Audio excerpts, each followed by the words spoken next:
बिस्मिल्लाहिर्रहमानिर्रहीम। अस्सलाम वालेकुम स्टूडेंट। आज का हमारा SLO based topic 1.4 precision and accuracy, इन दोनों को हम काफ़ी डिटेल के साथ देखेंगे कि इन दोनों में क्या सिमिलरिटीज़ बन सकती हैं और इसमें क्या डिफरेंसेस हैं। स्टूडेंट, अगर हम बात करते हैं प्रिसीजन की, तो ये दो डिफरेंट टर्म्स हैं, प्रिसीजन एंड एक्यूरेसी। और इसमें जो प्रिसीजन है, प्रिसीजन के हवाले से हम ये कहेंगे कि इट रेफर्स, यानी जो प्रिसीजन का ताल्लुक़ होगा वो किसके साथ होगा? It refer to the closeness, to the closeness of measured value. हम कोई भी एक्सपेरिमेंट परफॉर्म करेंगे, हम कैलकुलेशन करेंगे फ़िज़िक्स में, तो हमारे पास कुछ रिज़ल्ट आएंगे, कुछ मेजर्ड वैल्यूज़ आएंगे। ये आपके पास जो प्रिसीजन है, ये closeness of measured value to each other, आपस में वैल्यूज़ एक दूसरे के साथ कितने क्लोज हैं, इसको हम कहते हैं प्रिसीजन। यानी आपके पास closeness of measured values to each other, values आपस में एक दूसरे के साथ कितने क्लोज हैं, इसको हम कहते हैं प्रिसीजन। और स्टूडेंट, जो एक्यूरेसी आपके पास आता है कि एक्यूरेसी क्या चीज़ है, या एक्यूरेसी कौन सा फिनोमेना है, या एक्यूरेट रिज़ल्ट कौन से होते हैं, तो एक्यूरेसी के बारे में हम कहते हैं कि इट रेफर, एक्यूरेसी जो है, it refer to the closeness of measured value. ये भी मेजर्ड वैल्यू की क्लोजनेस है, लेकिन आपस में नहीं, measured value to a standard value, कि आपके पास जो स्टैंडर्ड रिज़ल्ट है, जो आपके पास ट्रू वैल्यू है, जो आपके पास एक्चुअल वैल्यू है, उसको ये कितने क्लोज हैं, तो इसको हम कहते हैं प्रिसीजन के आपके एक्यूरेसी, के आपके पास जो मेजर्ड वैल्यू आए हैं वो आपके पास कितने क्लोज हैं ट्रू वैल्यू को। फॉर एग्ज़ाम्पल, एक स्टूडेंट है, वो ग्रेविटी फाइंड आउट करना चाहता है। अब ग्रेविटी आपके पास 9.8 मीटर पर सेकेंड स्क्वायर है। अब एक स्टूडेंट एक रिज़ल्ट कैलकुलेट करना चाहता है, डिफरेंट एक्सपेरिमेंट्स हमारे पास ग्रेविटी को कैलकुलेट करने के लिए। अब उस स्टूडेंट जब वो रिज़ल्ट फाइंड आउट करता है, तो वो ये देखता है कि मेरे पास रिज़ल्ट जो है वो कितना क्लोज इसके आया हुआ है। फॉर एग्ज़ाम्पल, वो रिज़ल्ट आया हुआ है 9.7 metre per second square. So this is very close to the standard value. तो इसको हम कहते हैं ये रिज़ल्ट आपके पास क्या है? एक्यूरेट है।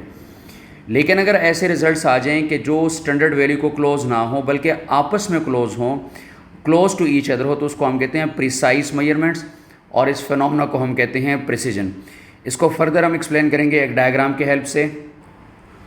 स्टूडेंट, इस डायग्राम में आप देख रहे हैं कि आपके पास ये जो ब्लैक डॉट्स हैं, ये हमने शूट किए हैं टुवर्ड अ टारगेट, जो कि हमारे पास छोटा सेंटर पे सर्कल है, इसके पास हमने ये शूट किए हैं।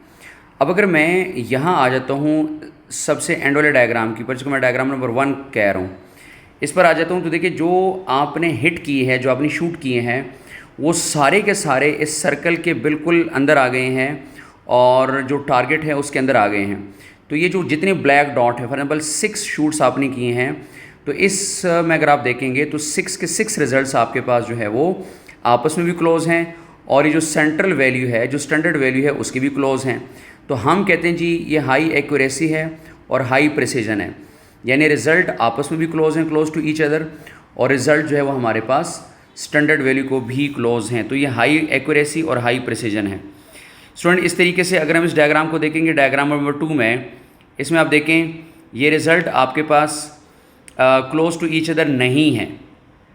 इसमें आपके पास जो है वो रिज़ल्ट स्टैंडर्ड को तो क्लोज हैं, ये रिज़ल्ट भी आपके पास सेंट्रल वैल्यू के पास है, ये भी स्टैंडर्ड वैल्यू के पास है, ये दोनों स्टैंडर्ड के अंदर है। इस तरीके से ये आपके पास जो है वो सर्कल के बिल्कुल पास है।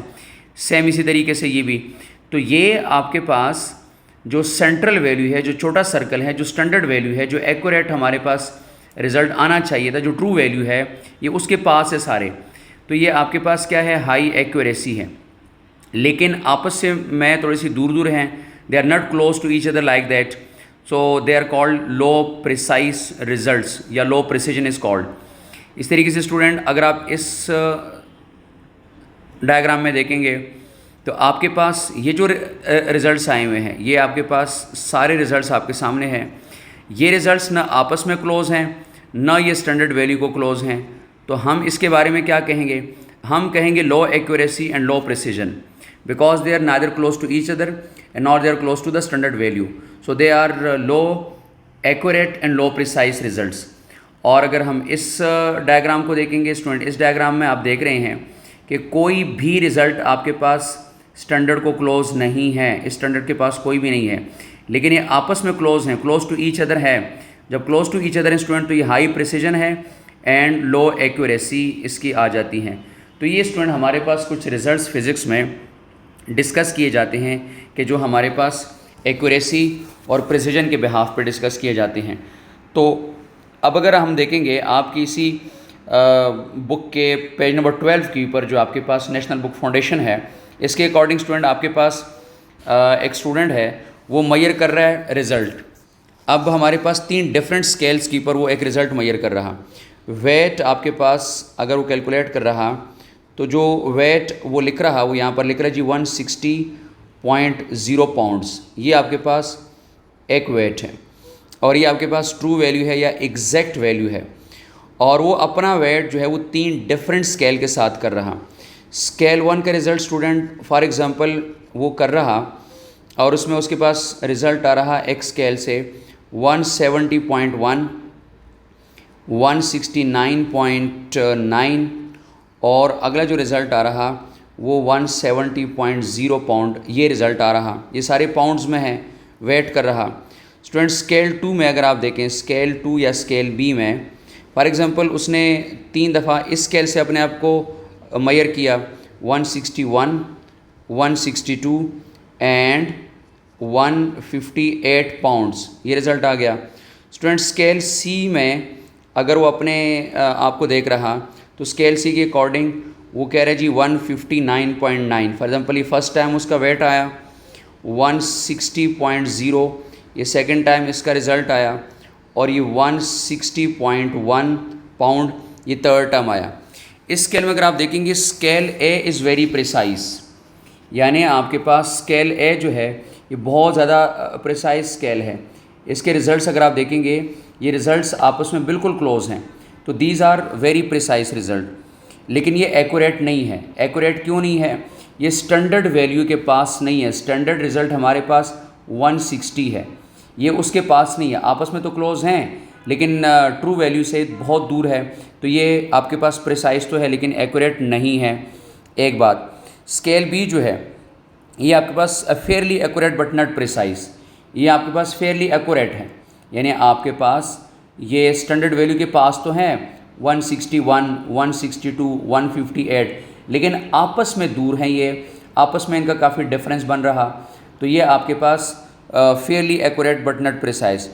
और अगर आप स्केल सी में देखते हैं स्टूडेंट, स्केल सी में ये तीनों रिज़ल्ट्स आपस में भी क्लोज हैं और इसी तरीके से ये जो स्टैंडर्ड वैल्यू है, जो ट्रू वैल्यू है, उसके पास भी क्लोज हैं। तो हम ये कह सकते हैं कि the weight of the scale C is both precise as well as accurate.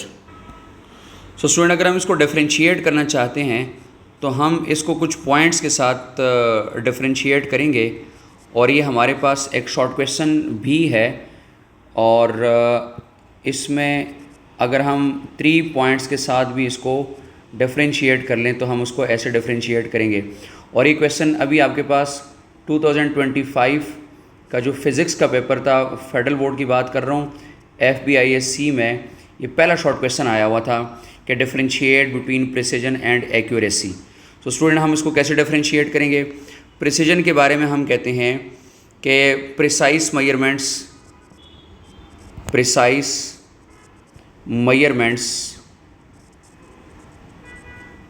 Are close to each other. Precise measurements वो होते हैं जो एक दूसरे के साथ आपस में क्लोज हों। और स्टूडेंट, जो एक्यूरेट मयरमेंट्स होते हैं वो स्टैंडर्ड वैल्यू के पास होंगे। Accurate measurements are close to the standard value. जो आपके पास एक्यूरेट वैल्यू है वो होते हैं जो आपके पास स्टैंडर्ड वैल्यू के बिल्कुल क्लोज होते हैं। दूसरी डिफरेंशिएशन अगर हम इसमें लिखेंगे तो स्टूडेंट हम ये लिखेंगे कि प्रिसाइज या precision of A measurement,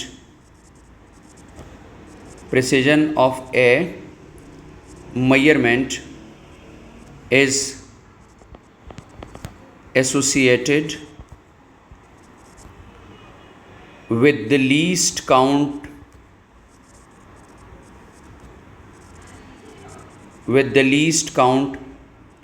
of measuring instrument।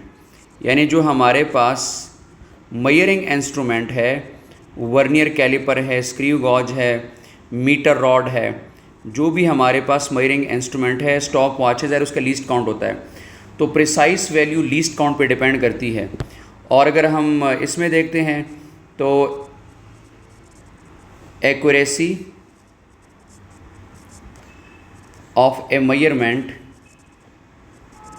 यानी किसी भी मेजरमेंट के accuracy does not directly associated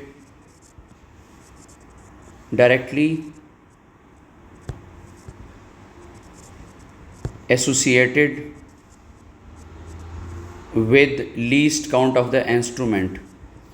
ये जो आपके पास एक्यूरेसी होती है ये लीस्ट काउंट के साथ डायरेक्टली एसोसिएटेड नहीं है।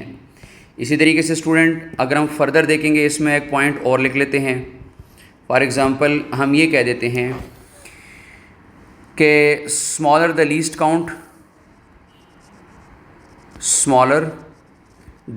काउंट ऑफ एन इंस्ट्रूमेंट, किसी भी इंस्ट्रूमेंट का अगर लीस्ट काउंट हमारे पास जो है वो स्मॉलर हो, ग्रेटर विल बी प्रिसीजन, तो उतनी वैल्यू जो आपके पास आएगी प्रिसीजन की वो ज़्यादा होगी। Greater will be it's precision, यानी उस इंस्ट्रूमेंट के प्रिसीजन ज़्यादा होगी अगर उसका लीस्ट काउंट जो है वो छोटा हो। इसी तरीके से स्टूडेंट अगर इसकी हम बात करते हैं तो हम ये कहेंगे कि greater the least count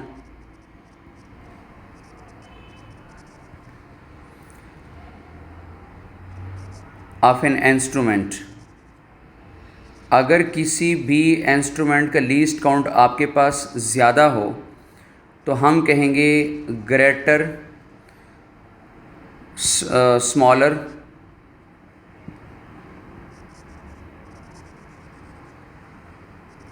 will be the accuracy। Accuracy का रिज़ल्ट उतना स्मॉल हो जाएगा। इसी तरीके से स्टूडेंट फर्दर हम इसको लिख सकते हैं एक और पॉइंट में कि precision is indicated by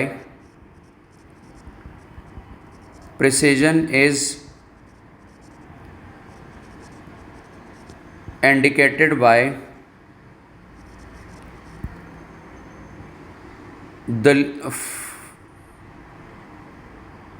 absolute uncertainty। Precision is indicated by the absolute uncertainty, और absolute uncertainty जो है वो ज़्यादातर लीस्ट काउंट के अकॉर्डिंग होती है। और अगर हम यहाँ देखते हैं तो accuracy is indicated by fractional या परसेंटेज अनसर्टिनिटी। हम जब फ्रैक्शनल अनसर्टिनिटी या परसेंटेज अनसर्टिनिटी देखते हैं तो हमारे पास ये एक्यूरेसी जो है वो फ्रैक्शनल या परसेंटेज अनसर्टिनिटी से कंफर्म होता है। तो स्टूडेंट ये एक छोटा सा शॉर्ट क्वेश्चन है, एक छोटा सा कंसेप्ट है प्रिसीजन और एक्यूरेसी के हवाले से, और मैंने आपको बता दिया कि ये 2025 फेडरल बोर्ड के पेपर का पहला शॉर्ट क्वेश्चन था, differentiate between precision and accuracy. इसको आगे कंटिन्यू करेंगे नेक्स्ट लेक्चर में। अल्लाह हाफिज़।